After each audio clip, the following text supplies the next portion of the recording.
Thank you all for being here. As Alan said, my name is Sarens. I'm currently the Chief Executive Officer of Sarens. We're a crane rental company operating worldwide. And I will present today the topic of how to implement a SHEQ program in an organization. Quite a heavy topic to start the morning with, but I also believe that most business owners have genuine concerns about safety and how to make sure that it works in reality. Now, I assume not everybody knows our company, so I will spend a little bit of time. I promised Alex only 2 or 3 slides on the introduction of what Sarens is, and so at least have the background in which company the safety program will implement. Oh, that doesn't seem to work. So, what are we talking about? Our SHEQ journey so far over the last 37 years. So if I show you the results, I think most people are well familiar with what is called the frequency rate, which is a metric, a relative metric of the lost time in a company. And here you see the trajectory that we've gone through as an organization. In the late 80s, too many accidents, and the evolution over the last, I would say, decades, to what we currently have over the last 12 months, 0.3, or a decline of 99.8%. We strive to eliminate all incidents and accidents in our company. It's been a long journey, quite a lot of learnings, and so today I plan to share with you a couple of those learnings over the last decades. Obviously the question is why and how. I mean, you don't get that for free, you have to make real efforts and real changes in the company to get that. So, a brief company overview. Who are we? I think we started, like many people in this room, from a small crane rental company with a local footprint. So, in the 30s, the activities were mostly focused on transporting logs, and over time, the company expanded to other countries. First in the UK, to other European countries, going to Asia, Middle East, developing our own cranes, doing more complex loadout projects. And today, spread worldwide, quite a lot of collaborations and joint ventures. I take particular pride in the fact that we still have running worldwide more than 10 joint ventures with respected crane companies that actually give us a local footprint. So, where are we today? Present in around 70 countries. Indeed, this year we'll have 6,200 employees. This was 24. Turnover of around 800, 850. Cranes, I think 1,700 now. There's a 5th giant crane that has been built this year. And then, as you can see, maybe quite a lot of additional equipment, like material handling as well, which we started expanding in Saudi Arabia. Belgian company from origin, but I included this slide to give you an idea how global the footprint actually is. So most of our colleagues are from India, Algeria, Poland. Still Belgium is there because that was the origin of the company. As you can see, we employ people from around 80 nationalities. Now it's important to have that in mind because implementing safety, implementing rules, discipline in a global organization is something completely different than doing it locally. If everything is under your nose, it's relatively easy to control. If everything is far away with different cultures, different rules, different law systems, it makes it a little bit more complex. So, the SHEQ journey of Sarens. Seems to be a bit slower than me. This is a quote from a German philosopher. When you look outside, you're dreaming. When you look inside, you wake up. So that means, same thing, when you want to improve something, you have to look inside your own company. Don't look at the outside world. Nobody else is going to fix it for you. You have to do it yourself, and you have to be prepared to analyze everything that is inside. So, luckily, analyzing an organization, changing something, there's fairly standard ways of doing it. In previous life, that's actually what I did. So start looking at science as well, starting from shared values, which is important. If safety is not part of the values of your company, you will not succeed, because you will need the support from the entire board, entire management team. Everybody needs to be committed, because it has real implications. You will have to go through real changes. Strategy, of course, every company has a strategy. If safety is not part of it, again, forget it, because it takes real resources, it takes real time, it takes real commitment, and sometimes it is in conflict with other things you want to do. Structure, very clear. Every organization is organized. It has an organization structure where and how you position SHEQ has a big impact on the power these people hold and the effect they can have in your organization. Processes, systems, everything, the daily life of an organization, how it works. People, very important, skill set, quality of the skills as an organization, and the style, the way the management behaves, the way people talk. Is safety important, yes or no? You can clearly see the difference between somebody proclaiming that safety is important and somebody really practicing it on a daily basis. So with science, we tackled all 7 of them. I'm just going to briefly share some of the insights on each point. So, no real crane topics today, quite a heavy organization topic to start the morning. My apologies for that, but I do believe there's already enough crane experts in the room. I don't need to tell you anything about cranes, you probably know all of that already. So, first of all, SHEQ needs to become part of the company's shared values. So we redefine our values. We have a mission statement saying, we want to be the reference in crane rental, heavy transport, or heavy lifting, and engineered transport. The safety, and you see it was the last bullet that we added, because it was not there before. People thought about safety, but it was not explicitly part of the organization, the mission, and the values. So I forced it in. This is part of it, and actually where you start from. Because then at least you can always go back in case there's a conflict between decisions, that people know safety is important. Challenges when starting this, you need to change the top. So you need to accept that time and money needs to be spent. You need to spend time and money on conveying this mission to the entire organization. That meant translating it into more than 30 different languages. You're not going to send an English mission to France and expect the French organization to change overnight. Same thing with Vietnam, same thing with Iraq, same thing with Nigeria. You need to operate in the local language. So it does take a lot of time and effort to make sure that that message is understood. Strategy, basic definition, it's a coherent set of actions. So we as Sarens Group, we had our strategy plan already for a longer time, but safety needed to become part of it. And now I would say it has evolved towards a state that actually safety people come with their own plan. And it is embedded in our overall strategy plan, which means that actually it's supported bottom up by the organization. So initially what started as change from the top down, pressing change to people and forcing them to change behavior, has now become more like a bottom up. And they're beginning to put pressure on me, which is good. It's actually the state that I wanted to arrive at, that I'm no longer the driver of it, but actually I am sitting comfortably as a passenger in a bus that's being driven by my SHEQ director. So what do we do on safety? At the moment, Sarens will focus most of its efforts in the future on behavior-based safety. I'm sure that most of you have heard of that. You can't just start from zero with it. It's taken a long time. It has taken us, I think, 7 or 8 years to come to that stage, to really be prepared as an organization to start talking about that. The rest what we focus on, I would say, is all continuation of actions from the past. I'm just going to briefly walk through it so that you see what is actually part of the safety program. Again, the PC seems to be slow. So this is new for us. It's focusing on the mindset of people.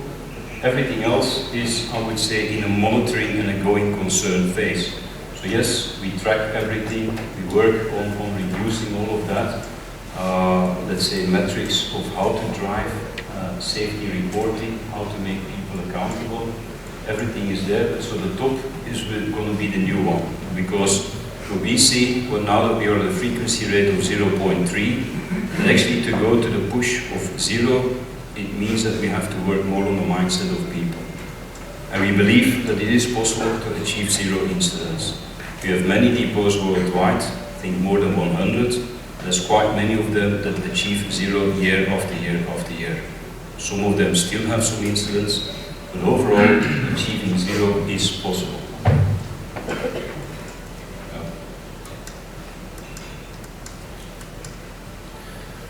One thing that may be also in this room something you want to talk about is eye in the cap. So we start monitoring now with AI-based systems the behavior of the operator. There are quite a lot of challenges with it, mostly embedded in the local laws about what is allowed to monitor of the operator and how you deal as a company with data. Typically, the operator has to, I would say, give consent that you monitor his behavior, and actually that as a company you use it only for the purpose of improving safety, not for anything else. So it can't be used as a way to dismiss somebody, can't be used to discipline, it actually has to serve the purpose of safety. So quite a lot ongoing from the previous years, and as I said, in the future we will focus on the behavior program. This is something typical. We start with it, testing it in the Netherlands. I think this concept of safety ladder is quite well known there. But again, to reach the highest step, it will take us probably as an organization another 5 years. We're conscious of that. The change to the next level will take another 5 and 10 years. Yeah, the organization structure was the third point of how to implement safety and embed it structurally in the organization. Quite clear. If you want that to succeed as a chief executive officer, you need to make the person report to yourself. You need to take ownership yourself, otherwise it won't work. So do not, in my case, SHEQ director reports directly to me, is supported by me, he has all the power of myself in the organization to bring change. Do not make him report to any kind of COO, do not make him report to a deputy. I mean, that's a failure from the start. So, SHEQ director and myself, we set the strategy and the priorities. We review it on a monthly basis for all the 60 business units. SHEQ director, part of the group management team, and every meeting starts with a review of the SHEQ status from every country. It takes time, but again, it means that every SHEQ information needs to be fed to the headquarters, and it means that the system needs to be alive. The moment you stop doing that, it starts dying out, because people, regretfully, will mostly only do what you keep alive. So from the group towards a business unit, same replication. Every business unit has a SHEQ manager. The SHEQ manager, again, has the power of the general manager or the director to make sure that the reporting line holds the power of the general. And every year, all the business units, they participate in our global SHEQ strategy meeting. They all can provide their inputs, they're all held accountable by the SHEQ director on their results. And of course, I have a board as well, the people there, the same thing. Every board meeting, I start with SHEQ, and I invite usually my SHEQ director as well, so they hear it from the horse's mouth, and do not need to rely on myself to make sure they are properly informed. Yeah, policies, tools and procedures, it has taken us, I would say, over a decade to develop. And to be brutally honest, we could not find any tool that was suitable for organization. I mean, think about it, multiple languages, need to run an entire safety system worldwide. So we went about and actually procured some of it and developed others. It starts with a SHEQ policy. I read and write and review it every year myself, sign it myself. It has to be in every office. People need to replace it every year. It's a conscious act of knowing that SHEQ is important and that they actually are obliged to work on it every year. PAS, it's prevention at Sarens. It's our own app, which is actually fine-tuned to make sure that people can report incidents. They can actually let's say any unsafe information or system, can be used there. Previously it was on paper, we never got a lot of inputs, and now I think PS, we have around 1,000 entries per month based on 6,000 people, which is not bad in terms of getting the information flowing and be able to deal with the complexity of all the risks that are proactively reported. So don't be afraid of implementing it. You will get a lot more information, but initially that will be the case. It's not like your organization is working more unsafe, it's actually that finally you start understanding and realizing what's going on the ground floor. Because previously, at least in our company, people were hiding things. Not consciously, but just because it took too much effort to report. When you make it easy, reports start flowing. But very importantly, if somebody reports something and he doesn't hear anything, they will do it a second time, but they won't do it a third time. So you also have the accountability and the obligation as management to make sure that when people report, that they also receive the notification, I've read it, we're working on it, thanks, because otherwise they will not do it. Internal audits, quite a lot, wrote some of them myself as well. So our head office team is quite an operational team. They have to visit most business units. As we speak, my operations director is in the United States, my fleet director is in Zambia, and others are elsewhere in India, Belgium, etc. So they have to be present, they have to go to the local unit, and they have to do internal audits. Not to punish people, but to really hold a mirror in front of the face and say, this is good, this is improvement, here are the training programs. So it feeds into the system as well, that people understand internal audit is not there to knock on their head, but it's there as a partner to improve. And so that starts working because nobody in our organization ever got fired based on internal audit, but we are obliged to go through, let's say, training programs where things are missing. So do quite a lot of safety trainings, 7 life-saving rules, parts of every office. It allows an operator as well that when a client doesn't agree with his actions, that when the operator believes that the client is acting unsafe, he can always pinpoint to our 7 life-saving rules. And more importantly, we have the stop and consult, which is the right and the obligation of every operator in the field, that if they feel that the operation is not safe, they have to stop the work. They have to contact their supervisor, and in coordination with the client, they are allowed to resume the work. So every operator has that right.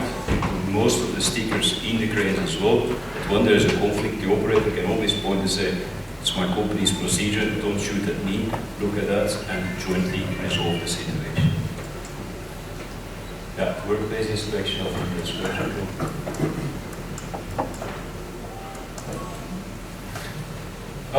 SHEQ. So initially, as an organization, decades ago, we focused on the frequency rate and the severity rate. In the meantime, quite a lot more has been done. So we work with near misses, stop and consult, observation, toolbox talks, workplace inspection, health and well-being, yearly management review, monthly management meetings, internal audits, and a SHEQ year action plan, and all work together. And in every of those steps, it is not SHEQ. There's a general manager, it's a line manager who is responsible. That means that's myself, and that's my team, guys who ought to be under responsibility. So there's no delegation or authority. The SHEQ department is there to help, but ultimately, as a director, you're accountable yourself. This is what our people get on a monthly basis. Every business unit is put in a league with all the rest, and they can see how they're doing versus their peers. Because they may not believe that certain targets are achievable. If their neighbors left and right are achieving it, well, their neighbor is only a phone call away. They can call them and say, hey, what are you doing differently? How can I learn from you? So that's what we typically try to do, is the ones who are, let's say, performing worse, that actually they can get help from others as well, and that they know how to reach out to them.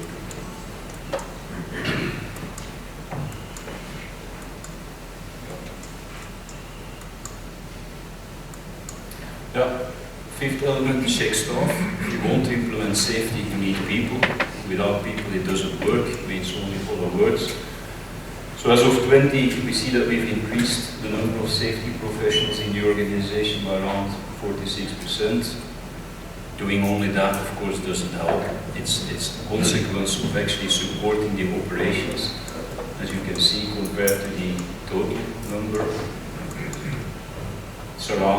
We have around 2 people in SHEQ for every 100 employees in the company. So, I mean, some organizations have more SHEQ people, and they work more with complex operations and more demanding clients. Others have less. You can see over the last years, on average, it's been around 2. So again, without staffing SHEQ, without investing money in SHEQ people, you will not make it work.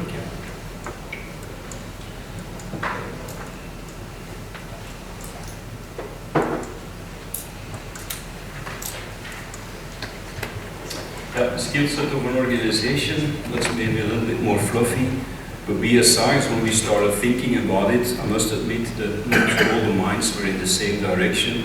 Not everybody in the board or the directors thought it was that important. So we started working on, what are we actually good at as an organization? What skills do we have as Sarens that helps us go to a safety program? Because, we were doing something right. We said, okay, let's use those strengths and let's make sure we can actually apply them in SHEQ as well. So it's okay, we're actually quite good in engineering, calculating, designing technically complex solutions, so let's use those people as well in designing actually, the SHEQ program. So we used quite a lot of our engineers as well to help design the program so that safety was embedded in all the operational procedures as well. Yeah, we were operating globally, desired to grow further in the organization, so we used quite a lot of our international people as well to staff the safety program, so it was not invented just in Belgium. There was a collaboration with, I would say, more than 20 people internationally as well. This thing doesn't seem to work well. Alex, where I need to point? To you? To yourself? Okay. Right. That doesn't really work. So, the other thing we were actually quite good as an organization, I think, was accepting client feedback. Always, as a family company, quite a lot of people in senior management were involved in client relationship. So, we had quite in-depth discussions with our client. What do they want to see change us? How do they see our safety? Where they're not happy with? What do we need to improve? But of course, you can only do that when you have a trust-based relation. Wow, it's working. Yeah, so one thing, you need the right tools to do the job. Otherwise, so, top of mind of the clients, and this also helped us take it seriously. Some of the people inside the company were still not convinced, but when you have a senior of your clients and you invite them over, very easy to convince all those people as well. Retaining long-term employees was something we were good at, so we involved them in the safety program as well and said, why do you stay actually at Sarens? I mean, how do you look at it? And safety came back as one of the topics that they valued and said, when I work at Sarens, I think, you take care of me. I want to have that environment for my colleagues as well. So again, we used those employees and said, look, you have a certain respect in the organization, please convince the others as well. I mean, we operate in Belgium, we are also a company that complies with Belgian law, so we also have labor unions. Yeah? The head of the Socialistic Labor Union was one of the big supporters of this, so he helped us as well, and in return told him, my door is always open, if you have a problem, you come to me and we discuss it. But he did a lot of work in convincing his colleagues as well, please work safe, please accept the trainings, the company will become better of it, and your job will be more secure. What hindered us in doing SHEQ transformation? Yeah, our company, our board, including myself, quite entrepreneurial, risk-taking. That's not always the same as SHEQ, because SHEQ is mostly meant to put procedures, systems in place that, when you fix it too much, it doesn't really leave a lot of room for change. So we had to work there and say, okay, acceptable business risk is not the same as avoidable SHEQ risk. So we started clearly differentiating that. As you could see maybe from the chart that I showed from some of the business units, the new business units in Sarens, typically they score very lowly on the SHEQ score. But they're just starting, we're just setting something up, they become part of the organization, the system. So we do give, for example, new joiners a lot of time, new business units, either a company we acquire or a new unit we set up, and we peer them up with some more experienced colleagues as well. Yeah, love for tradition, was a traditional company, always done it this way, to convince some people, even my own family, it took a lot of time, but ultimately, for some of it, there's no other way than to confront them with blind feedback and consistency in working with the organization and board. Don't give up, it took a lot of time, and ultimately, even the most, I would say, can convince everybody. You just need to find the right allies to do it. There we go again.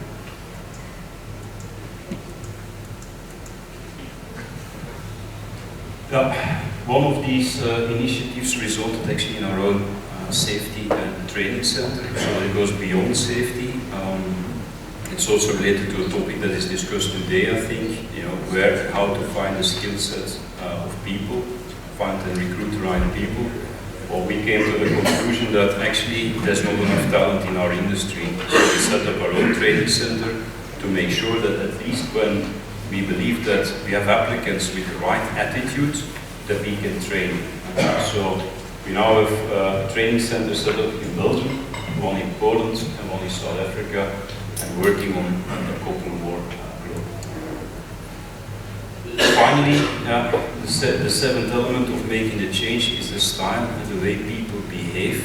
If I as a CEO walk past a yard that is full with potholes and full with unsafe situations, people will not take it seriously either. So you have to walk the walk, talk the talk, all of that. This actually comes from a presentation that my SHEQ director gave, and I think it reflects very well how he thinks about it. SHEQ is there to assist, to facilitate, and to support. But SHEQ management and department, they do not have accents. When there's an accent, people always point to SHEQ, oh, SHEQ, they're not responsible. So our general managers, they get that imprinted in their brains that if you're only using the SHEQ team after an accident or an incident, that you have a problem with your manager, not the SHEQ manager, it's yourself. So there's a conscious message given every time you as a director, you as a CEO, general manager, department head, you are accountable. You manage the people, ultimately in the field, you face the consequence of something that is wrong. SHEQ is your friend, SHEQ is your ally, please understand you are responsible. So we'll skip through that, but so everybody is, let's say, required to do workplace inspection, including myself, internal audits, travel, visit the business unit, so per function it has been defined, nobody escapes, especially not the senior directors. They're the ones who actually I look at the most to make sure that they comply with it. So, conclusion, change is possible. I think we've proven that with a significant reduction in the frequency rate. The way to go about it, let's be brutally honest, it requires you to change your entire organization from top to bottom. All systems, procedures, people, style, everything. But don't give up. It can be done. There have been people in worse situations than you, than us, and it can be done. You can win that fight, yeah. But it takes everything from your company. So, no cranes, no equipment in this presentation. People and responsibility.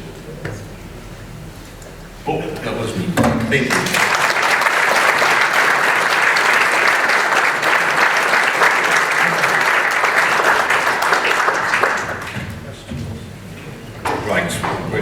Thanks very much, Wim. Anyone would like to ask something? We do have a question, yeah? Yeah, Joel Landis with Woodrock and Company. Notice this unusual language there, okay? So that first slide was just astounding. I couldn't believe the improvements you guys have made over that period of time. What size Do you know what size the company was back in 1988 when their experience was so horrible? I think we had around 300 people, but as a company was working primarily in Belgium, at that point in time, the attention for safety and procedures wasn't there, because the company grew ultimately from a farm to a transport company. It was stopped in between, let's say, during the two world wars, there was no activity, it was restarted. And then actually, it was primarily grown in a country that was in rubbles and was started up. At that point in time, safety was not really a concern. But I think for us, the big change really came when we acquired the heavy lift division of KHL Sparrow, which was operating from the UK. When then the company went for sale, that's when we injected, I would say, a bit of alien DNA in our organization, because that team, that organization was already operating worldwide. They had clients that were operating in petrochemical, and their standards were all higher than us. So we felt really like, oh my God, we were like kids having taken over an adult, so to say. But we allowed them actually to teach us how to change. So the first big change came from being exposed more to oil and gas offshore, and actually having acquired a UK company that had all the experience inside. Yeah, so I did construction in the 70s when I was going to college, and I can tell you, I mean, there was an incident every day. It was terrible. Just another quick question. So we're in the business of figuring out valuation. So I wondered how AI is playing into anything that you're working on these days. Can you talk to that? Oh, I mean, I would say AI, I see in our departments, people use it just like, I would say, small productivity improvement in administration. I mean, that's it. On site, I've visited some clients that have now started putting cameras on construction sites, and let's say that the system behind it, after operating and let's say interacting with SHEQ managers over 3 months, it starts giving the right flags of where is there a dangerous situation. It can recognize, for example, people without a safety harness. It can recognize when people walk too closely to a piece of equipment. But we as a company, we cannot use that, because most of the time we're not a master of the construction site. We're there like a guest, and it's actually the client that we work for that can provide that environment. We've done some tests with it, but at the moment it doesn't work for us, because for most of the businesses that do this kind of taxi rental, every day the operator is in a different situation. So at the moment, we've relied more on training the people, and AI. Yes, I mean, people in HR, finance, they are using it to improve some productivity. But I would say the core set of the operator, we haven't found anything yet. Besides the let's say the eye in the cap where we're testing, can we do something meaningful with tracking the behavior? Let's say how the operator sits in a cab, what he does, the driving style. But we haven't found any correlation yet between what you get out of it and can you prevent something with it. Okay. Anybody else? Kevin? Question there.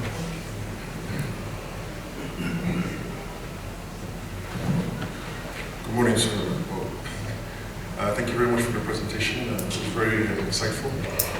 My quick question is, how did you overcome culture when it comes to safety? Because again, as you mentioned, one of the better parts of what allowed you to achieve this incredible goal is having the alien DNA step into your company. But then having that alien DNA and then stepping into or bridging out into other countries where that's not necessarily the case. How did you manage that situation? Well, I mean, it's like firing all 7 bullets, right? So, I mean, it's not a one-time act. It's a conscious exercise on, working with those guys on strategy, on implementing it, and all of that. But typically, what helps is that when a program of change is coming, that you involve the people from the start, that at least they understand why. I must admit, we've lost some people along the way as well, who just did not want to comply with change and just said, no, this is always I've done it always like that. I don't want to change. But I would say that wherever we operate, the basic principle is always there. Most operators, they want to return home safely at the end of the day. I mean, that's what the basic thing is about. Now, how they are supported by their management in providing the right environment and the right tools to operate safely, that has a big difference worldwide as well. But I'm blessed with a very good SHEQ director who has a UK military background and is not, I would say, somebody who negotiates very often with all the standards. It's what you need. You need that. So yeah, sometimes it's just like just do it. Okay, anybody else? I had a quick question about the idea of sharing incident reporting. What do you think about that? Does that have benefits? Is that something that should happen, do you think? I mean, inside our own company we do it, but what I see is that most people already have so many, let's say, other things that spend their time on that you can share it, and it's always a question of what will people do with it. I think it can be done. I mean, we share when we see some accidents happening and there's social media posts around it, etc. We do share it in the company, but the difficulty is always like you don't really know the root cause. And so based on sensation, you cannot do anything. But so inside our company, we don't do that because we have so many learning points already that people actually have to focus on. If there is something coming as a, let's say, instruction from the manufacturer, of course that we follow. If so-called the OEMs release and say, okay, you need to upgrade the software, or we found unsafeties and that we change. But as such, so far enough internal improvements to be done. We're not at zero yet. But what gives me the confidence is that at least we, when we divided the organization in region, business units and depots, that we have certain depots that have been operating for 20, 30 years without a single service. And coincidentally, it's always the same ones that cause the issues. And they're part of the same company, but it's really about digging down and going to the real level of where does it go wrong. But that can be changed. It's very often the people, it's the leadership. Thank you very much. All right, thank you.